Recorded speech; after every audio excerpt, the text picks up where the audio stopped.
दोस्तों 24 अक्टूबर को पाकिस्तान और अफगानिस्तान के बीच खेले गए दूसरे ओडीआई मैच में एक ऐसा शर्मनाक वाक़या पेश आया जिसने एक दफ़ा फिर से क्रिकेट की दुनिया में हलचल मचा दी। ये एक ऐसी बचकाना हरकत थी जिसकी तवक्को अफगानिस्तान जैसी टीम से बिल्कुल भी नहीं की जा सकती थी। दरअसल दूसरे ओडीआई मैच में, जो कि श्रीलंका के ग्राउंड हैम्बनटोटा में खेला जा रहा था, एक सनसनीखेज मैच साबित हुआ जिसमें बिल आखिर फतह पाकिस्तान को नसीब हुई। ये मैच तकरीबन अफगानिस्तान की टीम जीत चुकी थी, मगर फिर किस्मत ने कुछ ऐसा पलटा खाया कि पाकिस्तानी टीम ने ये मैच अफगानिस्तान के हलक से छीन लिया। अगर ये मैच पाकिस्तान हार जाता, या फिर आप यूँ भी कह सकते हैं कि अगर अफगानिस्तान ये मैच जीत जाता, तो ये अफगानिस्तान की ओडीआईज़ में पाकिस्तान के खिलाफ पहली फतह साबित होती।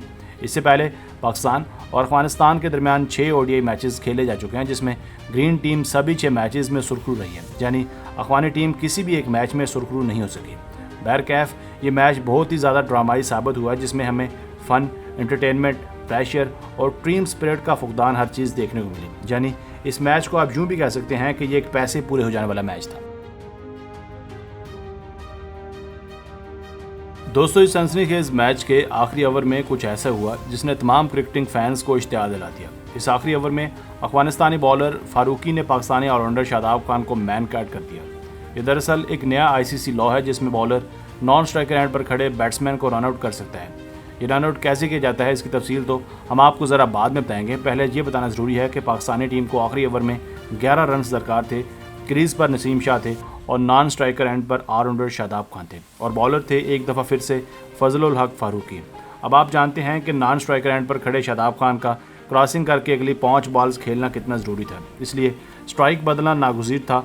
और अफगानी टीम भी ये बात अच्छी तरह से भांप चुकी थी कि हो ना हो ये सिंगल ज़रूर लेंगे, इसलिए फील्ड को क्लोज़ किया गया। जब फारूकी बॉल करवाने के लिए रनअप लेते हैं तो उसी वक्त शादाब खान भी ये फैसला करते हैं कि ये हर सूरत सिंगल होना चाहिए, मगर फारूकी अपना रनअप आधा ही मुकम्मल करते हैं और शादाब को शर्मनाक तरीके से मैन कार्ड यानी रनआउट कर देते हैं।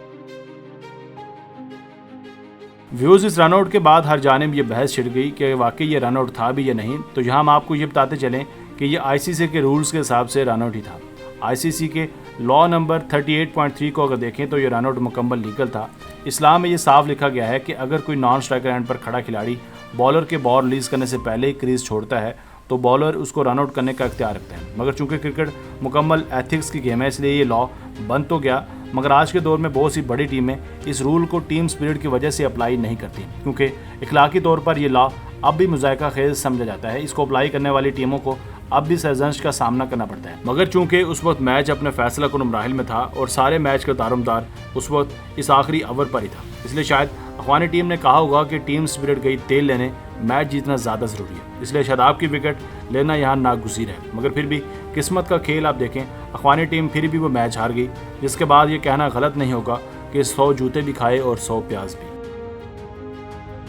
दोस्तों ये पहली दफ़ा नहीं कि अफगानी टीम ग्रीन टीम के साथ उलझती दिखाई दी। इससे पहले भी गुज़श्ता साल ये मामला बिगड़ चुके हैं। इस बार इनकी जानिब से ये हरकत टीम स्पिरिट की बजाय दोनों टीमों में रवायती जंग पैदा कर सकती है, क्योंकि अगर अफगानी टीम की बात करें तो इनके ज़्यादातर प्लेयर्स पाकिस्तान से ट्रेनिंग हासिल करके आज क्रिकेटर बने बैठे हैं। आज उनका ग्रीन टीम से उलझना या यूँ ओछी हरकत करना बिल्कुल भी नहीं बनता। इससे पहले भी मैन कार्ड पर काफ़ी चर्चा होती रहती है। इस्लाह को कभी भी किसी क्रिकेटर की जानिब से जस्टिफाई नहीं किया गया, बल्कि इसके हमेशा से ही हौसला शिकनी होती रही है और ये कहा जाता रहा है कि किसी भी बड़ी टीम को ये चीज़ ज़ेब नहीं देती। दोस्तों आज की वीडियो बस यहीं तक थी। आपका इस मैन कार्ड रूल के मुतालिक क्या कहना है हमें कमेंट सेक्शन में लाजमी बताइएगा। अगर वीडियो पसंद आई हो तो प्लीज़ वीडियो को लाइक करके चैनल को भी सब्सक्राइब कर दीजिए। मिलते हैं एक नई वीडियो के साथ। Keep watching Asif Ali TV.